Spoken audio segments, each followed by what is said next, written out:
Hi everybody, welcome back to the channel, and this week an unboxing of a new game recently released from NAC or NAC Wargames. This is Berlin 1945, The Fall of the Reichstag from Jose Rivero. NAC or NAC Wargames are a newer games company, I would say. I believe this game was picked up by Bonsai Games originally in a much different format and has now been reproduced in order to provide a Spanish and English version for the wider public. I saw this game reviewed by Stuka Joe not so long ago, and it really grabbed my attention. I'm very interested in the whole Berlin 1945, those last days. Recently picked up a copy of Anthony Beevor's book, which I'm now reading, and also enjoyed the video Little Wars TV put out on Berlin 1945 not so long ago. I loved some of the models used in that game. So I've looked at a number of games that cover this period, and for me, very detailed, very involved, very long, and for me just were too complicated and would not scratch that itch for me with the time frames that I'd likely have to play it in. This game particularly appealed because it's a game that can be played in an evening, and I very much liked the look of the dynamics and the feel of the game, so thought I would invest in a copy, and happy to now share the box with you and hopefully a review further down the line. So I've taken off the wrap. I have had a little look at the contents because I just couldn't wait, but let's show you what you get inside. I like the artwork. First of all, I think that's, in fact, I'm going to show you the box. Really nice, famous obviously picture there. It's a very solid box, and on the back here you've got the Spanish and British or English language interpretations of the game. You've got difficulty ratings here, contents, just tells you get one game board. This is a mounted game board, 1 A table, 50 playing cards, 2 dice, an order sheet, a hiding screen, 62 unit tokens, 68 game markers, 1 rules book and 1 game book. So quite a lot of kit. Let's just show you straight off. Let's get right into the box. This is heavy, as you can tell. There's quite a lot in here. I say, feels really solid. So first things first, you've got this nice similar themed artwork for the rulebook and the playbook. The rulebook comes in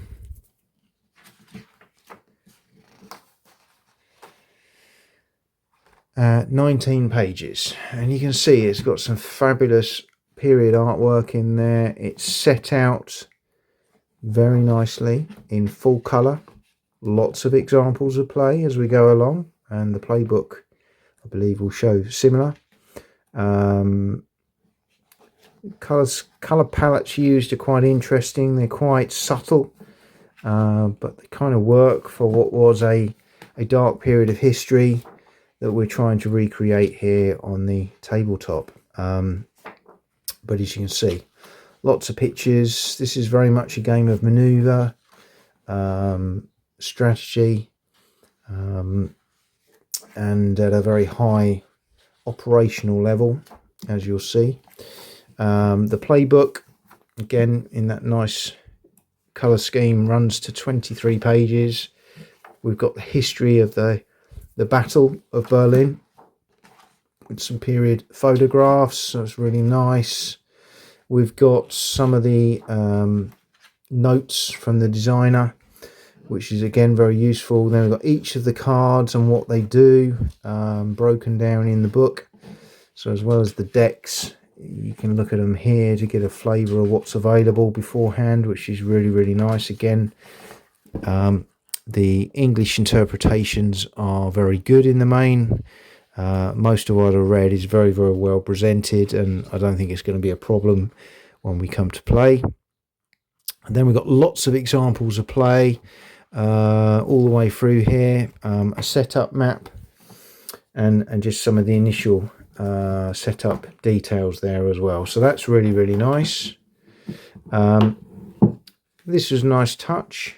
So on the back here, just telling you what version number of the print of the game you've got, signed off by the designers, first printing. Nice touch like that. Baggies, don't always get these in a game. Nice to see some good sized baggies there. Decent D10 dice. Dice don't really get used an awful lot in this system, which is great. Then we've got the cards. You've sort of seen, I'm not going to undo these because you've seen the kind of layout of these in the playbook. But they're really simple, straightforward cards. So you can see there you've got the Spanish version or the English version, which is again very nice. You can double components in here, but of course for me I will only be using the English version. Then you've got this really interesting screen. So you've got this similar theme artwork with the rusted sort of sign. I really like that. That will be on the table, and that will be protecting the Soviet orders screen that you'll see in a moment. But I really like that. So you've got a picture of the map that you'll see on the board there. So that's really cool.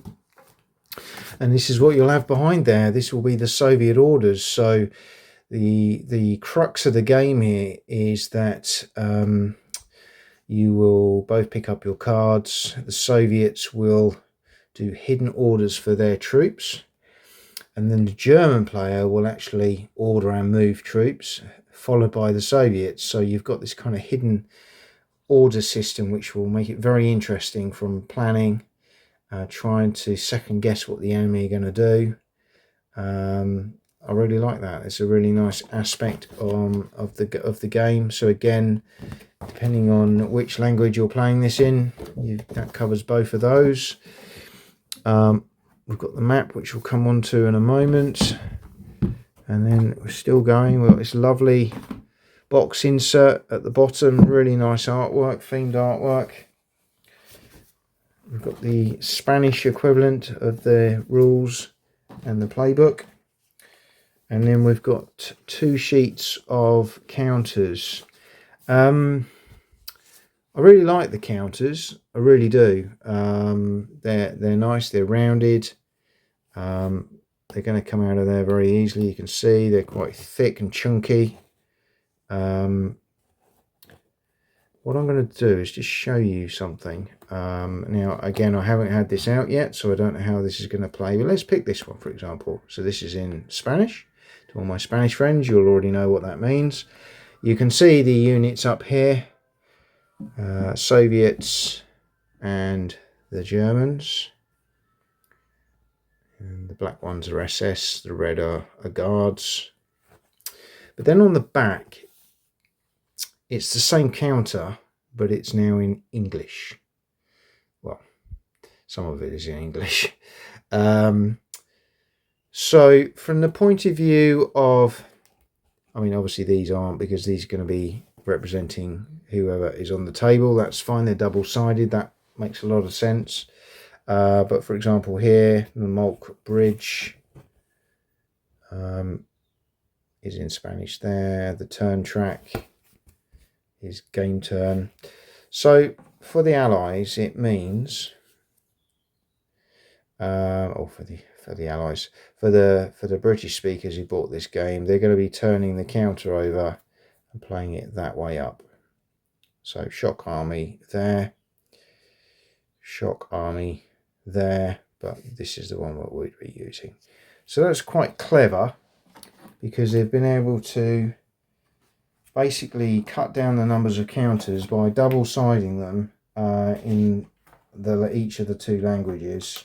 And ultimately, it shows you that you're not going to be really flipping counters as such.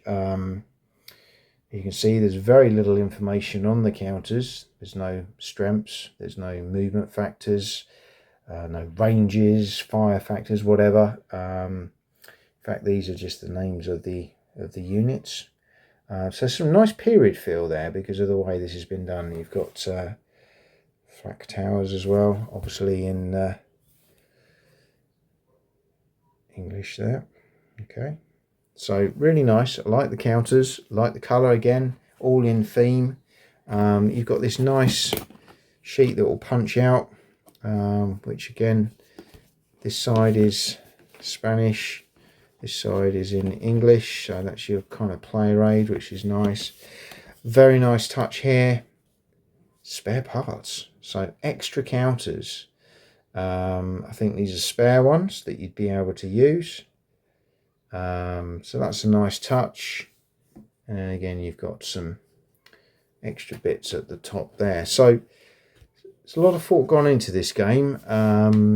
It's nice to see the designer and the company making maximum use of the boards by providing some extra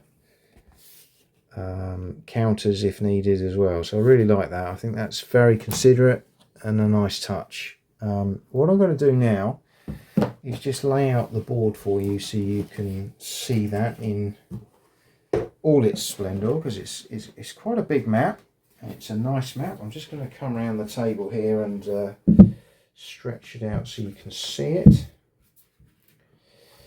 Let's see if we can do this.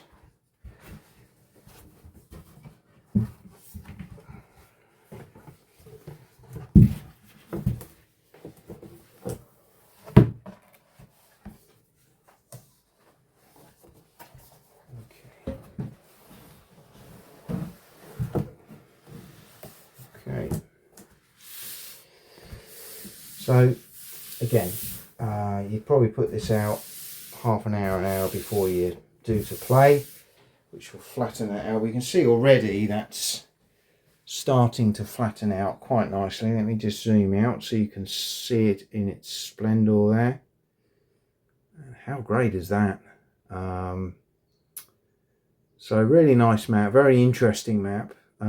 Couple of things. I'm just going to come down a little bit lower onto the map so you can see they've sort of taken the city and they've overlapped that with the sort of in-game information, but I really like the way they've done that to sort of show these different parts and how it all works. And look, although this is the Tempelhof part for the game, you can see the underlying map there, Tempelhof on there. So it's really nice how they've done that, and it makes it feel very real in terms of what you're doing.